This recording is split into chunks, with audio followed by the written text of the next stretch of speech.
Okay, let's see the topic procedure for issue of debentures. अब ये थोड़ा सा लेंदी हो जाता है ये टॉपिक में।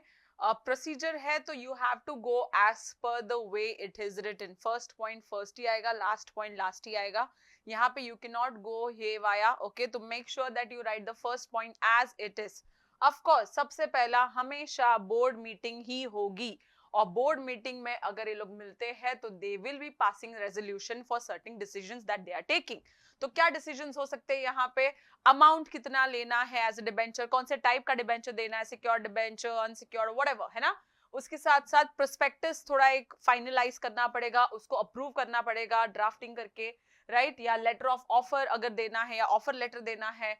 अपॉइंटमेंट ऑफ डिबेंचर ट्रस्टी, ये भी सोच लेना है कि डिबेंचर ट्रस्टी किसको अपॉइंट करना है। उसके साथ एक छोटा मोटा filing of the debenture trust deed, and then maybe signing of and all. Authorize board to create charge on assets. अब ये भी सोचना है कि कौन सा एसेट हम लोग ने जो अमाउंट सोचा है उसके अगेंस्ट हम लोग गिरवी रखेंगे। नेक्स्ट, एक्स्ट्राऑर्डिनरी जनरल मीटिंग का शायद चांस हो सकता है। यू रिमेंबर मैंने बताया था अगर एक लिमिट के ऊपर बोर्ड ऑफ डायरेक्टर्स अगर बाहर से पैसा मांगते हैं तो एक बार उनको शेयर होल्डर्स के साथ जनरल मीटिंग या ईओजीएम में बैठ के एक स्पेशल रेजोल्यूशन साइन करना पड़ेगा। Okay, authorize board to open a separate bank account. अब ये जो भी पैसा आने वाला है डिबेंचर का वो एक सेपरेट बैंक अकाउंट में आने वाला है, तो इसीलिए उसका भी एक थोड़ा बहुत बंदोबस्त करना पड़ेगा, राइट। तो पहले बोर्ड मीटिंग में ये सारी चीजें सिर्फ और सिर्फ डिस्कशन होगा, कुछ फाइनलाइजेशन होगा। और अगर सच में लगता है कि बोर्ड ऑफ डायरेक्टर्स को ईओजीएम बिठाना पड़ेगा to get the resolution done by the share holders, तो यस उनके साथ बैठ के उनका एक अप्रूवल ले लेंगे, तो उसके लिए होल्ड ईओजीएम।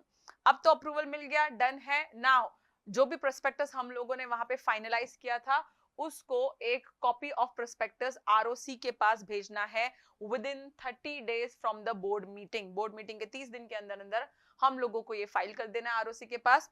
अब क्रेडिट रेटिंग हम लोगों को चाहिए क्योंकि ये भी प्रोस्पेक्टस में डालना है, तो ये यूजुअली इसके पहले भी हो सकता है। Then credit rating from 1 or 2 more companies, credit rating भी देना इंपॉर्टेंट है, what are the stars and all. Next आता है enter into an underwriting agreement बच्चा। Then underwriting agreement for what we know, अगर बिलो सब्सक्रिप्शन या हम लोग बोलते हैं ना अंडर सब्सक्रिप्शन हुआ तो पहले एक छोटा मोटा किसी कंपनी के साथ एक अंडरराइटिंग एग्रीमेंट बना लो कि भाई please help us to get that 75%। Next, issue prospectus letter of offer या ऑफर लेटर। प्रोस्पेक्टस तब इशू करते हैं जब हम लोग पब्लिक से डिबेंचर्स मांगते हैं। प्राइवेट प्लेसमेंट होता है तो it is going to be offer letter, and right issue होगा तो it could be letter of offer. तो उसके हिसाब से जो भी इशू करना है वो इशू कर देंगे। ओपन सेपरेट बैंक अकाउंट, एक बैंक के साथ, यूजुअली एक शेड्यूल बैंक के साथ हम लोग जाके सेपरेट बैंक अकाउंट ओपन करते हैं। So we are totally ready over here for getting the money from the public who are applying for the debentures। तो अब आएगा उनका पैसा, receiving this application money in that separate bank account which we have mentioned in the prospectus, और उसी stipulated period of time में आना चाहिए जितने टाइम के लिए हमने ये ओपन रखा है सब्सक्रिप्शन। ओके, अब पैसा पूरा आ चुका है, डिपेंड करता है ओवर सब्सक्रिप्शन हुआ, अंडर सब्सक्रिप्शन हुआ, जो भी हुआ। After the issue closes board meeting ये सोचेगी कि किसको अलॉट करना है डिबेंचर्स, एंड बोर्ड अप्रूव करेगा कि इस डिबेंचर्स जितने आए हैं, जो भी पैसा हुआ है उसके अगेंस्ट कितना ही हम लोगों को चार्जेस देने हैं। The creation of charges, this will be approved in this meeting. Okay, अब आता है डिबेंचर सर्टिफिकेट देने का टाइम। डिबेंचर सर्टिफिकेट के लिए वी ऑलरेडी नो हम लोग 6 मंथ्स में डिबेंचर सर्टिफिकेट देंगे, लेकिन उसके पहले डिबेंचर अलॉटमेंट का क्या टाइम है वो देखते हैं। Allotment procedure has to be completed within 60 days from the date of receipt of application, and debenture certificate हमको उसके अगले 6 महीने के अंदर अंदर देना है। अलॉटमेंट के बाद 6 महीने के अंदर अंदर हमको डिबेंचर सर्टिफिकेट दे देना है। सिंपल, इंपॉर्टेंट है ये सारे dates. Make entries in the register of debenture holders. अब क्या होगा, साइमल्टेनियसली यहाँ पे सेक्रेटरी जो है ना वो एक बड़ा सा रजिस्टर ऑफ डिबेंचर होल्डर्स बनाएगी, हर एक डिबेंचर होल्डर का नाम रखेगी, है ना, उसमें address details whatever this has to be done after the approval of allotment in the board meeting जो भी था, है ना। तो 7 days after the allotment, you could say approval of allotment in the board meeting, उसके बाद 7 दिन के अंदर अंदर ये सारी चीजें होनी चाहिए। हाउएवर अगर डिबेंचर्स ऑनलाइन डीमैट अकाउंट के थ्रू गए हैं तो ऐसा कोई काम करने की जरूरत नहीं है। So she is relieved over there, she or he is relieved over there. Okay, next आता है तुम्हारे दो छोटे छोटे टॉपिक्स है, एक्सप्लेन द टर्म्स वाले। फर्स्ट है डिबेंचर ट्रस्टी। हुआ डिबेंचर ट्रस्टीज हम लोग ऑलरेडी देख चुके हैं। ये एक थर्ड पार्टी है जो डिबेंचर होल्डर और कंपनी के बीच में आते हैं। Appointment of debenture trustee, one और मोर डिबेंचर ट्रस्टीज आप लोग अपॉइंट कर सकते हो अगर 500 से ज्यादा डिबेंचर्स होल्डर्स को आप लोग इनवाइट करो या लगता है कि उनले आ रहे हैं। Purpose of appointment we know so that they can protect the interest of the debenture holders.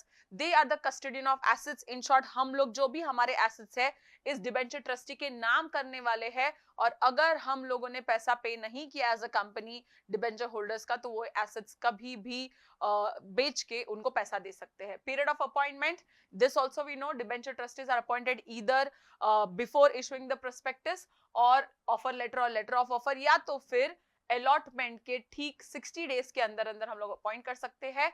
Yes, ये एक रिटन कंसेंट है कि ये लोग डिबेंचर ट्रस्टीज जितने भी है ना, एक या दो जो भी रहेंगे, वो लोग सिर्फ और सिर्फ डिबेंचर होल्डर्स के इंटरेस्ट के लिए हमारे साथ काम करेंगे। Okay, mention in prospectus, yes prospectus offer letter और लेटर ऑफ ऑफर में उनके नाम, जो भी दो या एक जन हो सकता है, उनके नाम मेंशन करना इंपॉर्टेंट है।